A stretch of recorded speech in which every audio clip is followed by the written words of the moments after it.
So hello everyone, I am Toluwase Akindejuoye, your own English Elocution Coach, an educational planner and manager. Not just that, your interior and exterior decorator, your graphics designer. Talk about a whole lot of things that have to do with business. It is me, Toluwase Akindejuoye. My specialization is in teaching elocution, not just about phonics, not just about phonetics, that means the speech system of English language, not just about pronunciation, which is diction, but elocution, how to speak with eloquence, how to speak with clarity, how to speak with confidence. And as we go on, you learn more from me.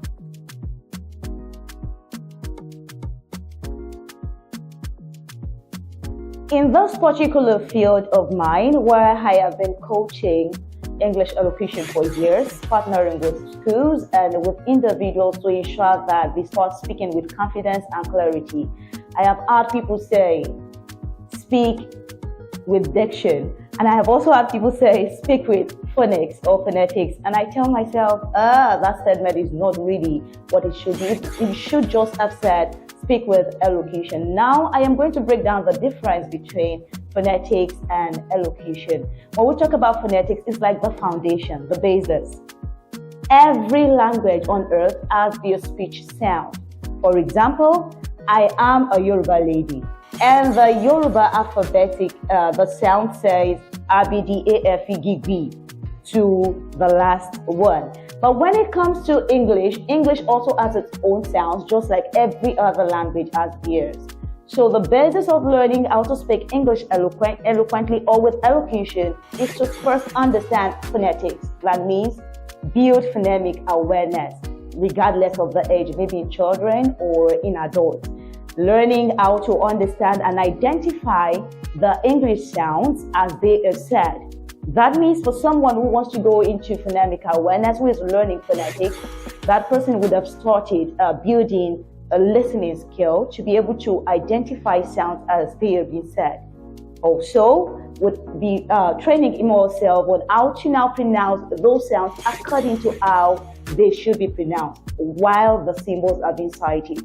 Now that's for phonetics. When we come to elocution, elocution is more expanded. Now it's not like as if you just want to learn the speech sound. It's like you want to express it in real life, in everyday conversations, in business conversations, maybe as a public speaker. Yes. So in that case, you're going to be adding one or two more ingredients to your phonemic awareness, to your phonetics, to just the speech sound. At this time, you want to learn how to project.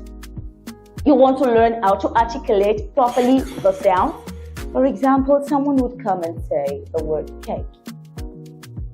The person is not phonemically aware because probably in the person's first language, for me, my first language is Yoruba. I do not have A.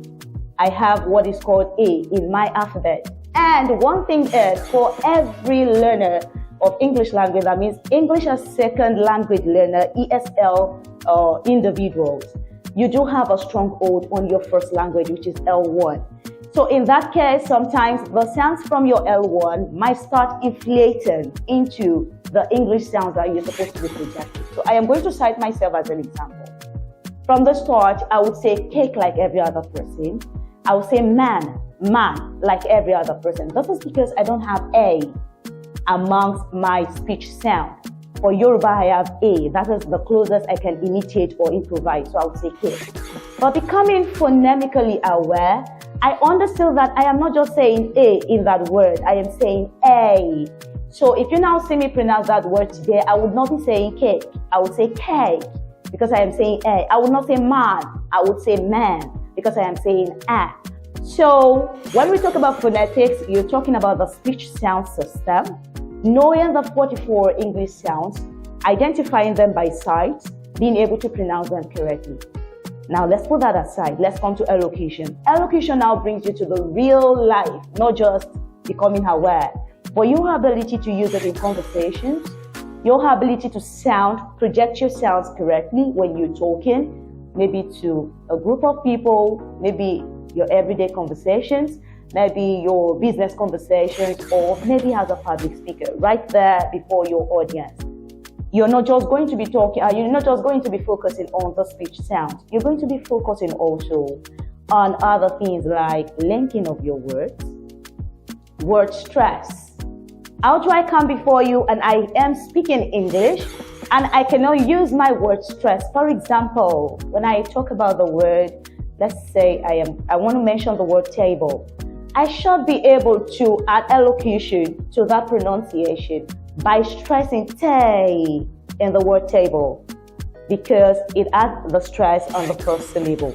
That's for that when it comes to word stress. I am also going to be adding what is called intonation. Permit me to go back to my L1. Do not forget that my L1 is Yoruba language, right? In Yoruba, I am permitted to speak my language flat with a flat tone. But in English, no, it's not like that. In English, you have to speak with rhythm and you have to speak with intonation. That is what makes it pleasing to the ears. For example, in my local dialect, it's not sweet to say, Mo fẹ́ lọ sí Èkó. It's not sweet to say that.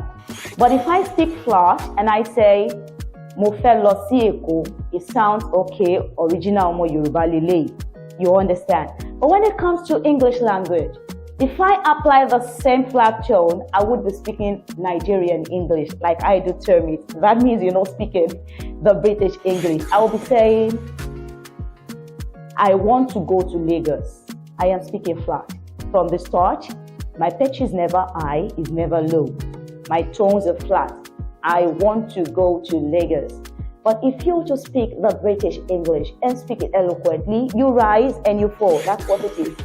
Like a moving train. You rise, maybe like a vehicle on a hill. You rise and you fall. I want to go to Lagos. So which would you prefer? If I come to you and I say, I want to go to Lagos. Or I say, I want to go to Lagos, which sounds pleasing to the ears. So that is where elocution comes in. Now, elocution would also have what we call speaking with clarity. You know, those years back, I do usually feel that speaking English is by squeezing the nose, by mumbling your words together, and nobody really needs to hear what you're saying. No. When we talk about elocution, you speak with clarity. That means regardless of your audience, regardless of the people listening to you, regardless of your age, regardless of your status, regardless of wherever they've come from, they should be able to understand what you're saying when you're speaking English. But do not forget, English has variety. And as a coach, when I come to train you on how to speak English eloquently, I do advise that pick the variety that suits you. As far as you're pronouncing your words correctly, just pick the one that suits you.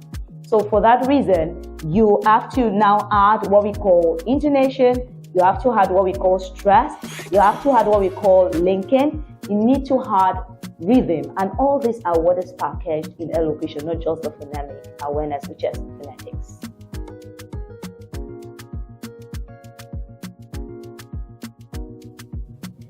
Okay, for people that I have worked with over the years, maybe as children or as adults, I've come to hear from them. To them, it's like I said, you're taking them through a different route.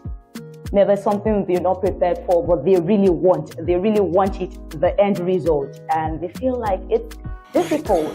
Or I've met people out there, maybe while I was talking, they come after to meet me and say, how did you manage to get to this point?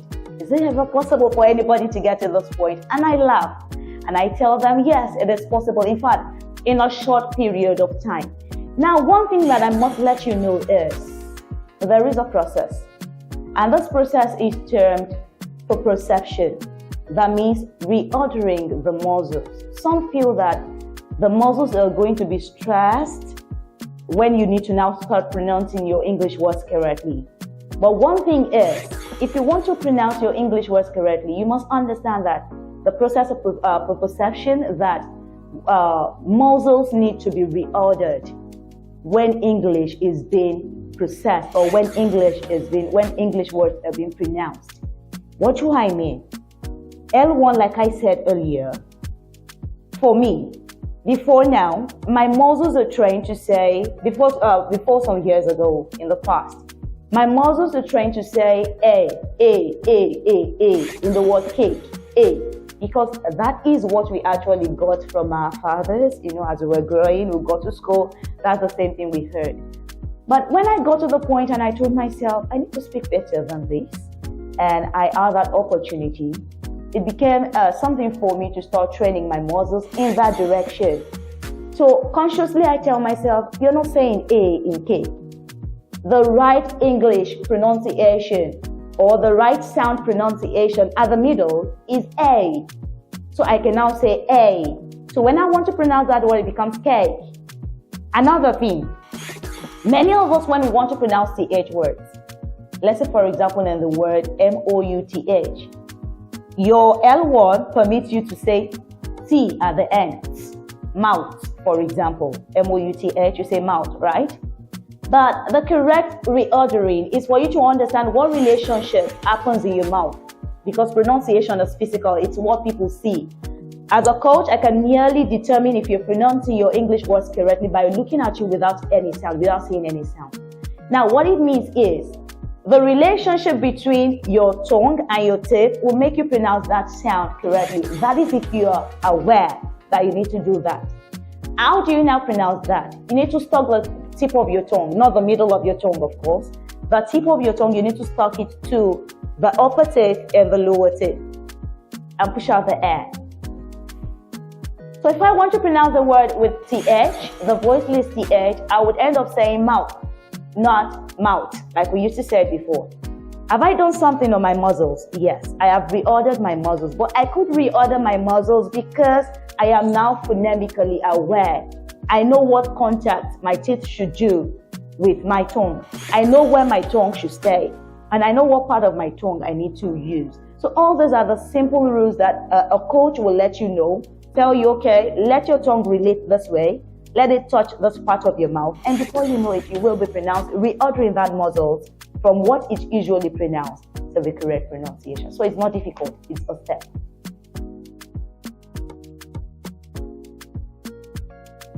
Okay, for me, I feel that people should take English elocution necessary and make it important. This is because we are in the 21st century. We are not in those old years, and the whole world now is a global village. And of course, English is one of the top-ranked languages that you can talk about. That means anywhere you are, you should be able to communicate in English, right? Not just communicating, but communicating with confidence, speaking English and feeling beautiful doing that. I am going to share my story. Some years past, I did computer science at the then LASPOTEC, but I felt, okay, something is missing. From my secondary school years, I had always gone out to debate competitions. I had been a writer, always writing essays that had won me so many competitions throughout the secondary school age. So I loved English. When I was done with computer science, I felt I needed more. But running through my degree program, I did education planning and management. Before then, I signed up for an English Elocution course for some months to be trained as an English Elocution coach. After being done with my degree, like many other people would do, looking out for jobs, right? You take your certificate, your CV, and all of that, you package it together, and you start looking for someone to employ you. I sat and I told myself, you have a big game in your hand. You have money sitting on your hands because people always want to speak eloquently. Then I told myself, okay, without even collecting my certificate from the school yet, can I start making money? Yes. You know what I did? I made my business proposal and I went into every school I can go into, every office I can go into, and offer myself just by speaking without a certificate. So I never presented certificates. So those I have done voiceover for their businesses, for those that I have partnered, the schools I have partnered with to be an English Elocution coach, and for individuals that I have trained, I have never presented my CV or my certificate. All I do is to go there and speak English eloquently. And before you know it, I will be asked to, negotiations will come in, and that is how I make my money. So in today's world, you don't know where you're going to, you know where you're going to be. Do not let me say you don't know where you're going to be. In today's world, you want to take every skill You want to train yourself in every skill. And one of those skills you want to train yourself in is communication skill. And how will people get that? It's not just by being nonverbal. You also want to project talk, right? People want to listen to what you have to say. People are going to accept you based on largely on what you say and how you say it and how it sounds to their ears. People have tend to listen to me not because of my stature, but because they heard a sweet tone. So today, if you want to groom yourself for a better place, English elocution is very necessary. The narrative should change in Nigeria. That means people, how do we transcend from what I term Nigerian English, because that is how I call it. Imagine me saying I want to eat and I say I want to eat. It's my Nigerian English. But if I want to speak eloquently, I would not say it that way. I would say I want to eat. Now that transition can come in when you're determined to do that. Everybody, today's word of work permits it, and today's word permits that education is not just within the school walls. It could be in and out. That means you have access to a whole lot of information. You have access to a whole lot of people who can help transform your life from what it usually be to what you desire it to be. In Nigeria today, one of the ways that we can transform to that level is for you signing up for a course like this. At first, it's not going to be easy to you as a person. It's going to sound as if it's going to be difficult or a lifetime case that you have to go through. But may I tell you that in just 8 weeks, you can start speaking English eloquently. That is as short as it can be for you to go through the guides and be mentored to be able to speak English eloquently. So it's not a difficult thing. The first thing is to be determined, and the other is for you to put in and put yourself in. As you learn the rules, you learn the guides, you also practice, and you find yourself getting there exactly where you want to be. If you speak English eloquently, it's going to bring you out from other people. It's going to set a pace for you, and it's going to bring a whole lot of opportunities your way. Like I have shared my story that I have not been working with my certificates for years. I have only been talking. I did not do mass communication in school, but I am a voiceover artist. I did not do mass communication in school, but I had worked in the radio station for years, especially during the COVID-19 pandemic, because somebody heard my voice and said, you have a radio voice. So why don't you just come to the radio and start presenting and being a newscaster? And that was how I got signed up for that job. And I took it up, and it was fetching me money. So it's going to open a whole lot of opportunities for you where people need to hear what you say, and they just sign you up for things that will make you better out in life. So it's an opportunity ground for everyone as far as you can speak English eloquently. So to reach me for your English elocution coaching classes, like I have promised you, in 8 weeks, there is going to be a great transformation. And of course, I am having a training coming up very soon. By the end of July, we are going to start an 8-week session. You might like to join in at very affordable cost, because I am going to slash costs for those that come in early, for the early birds. So for that, you can DM me and say, I am interested in elocution coaching. I am interested in elocution coaching. DM 0815 025 0975, and I'll be right there to receive your chats and pick it up from there. Thank you.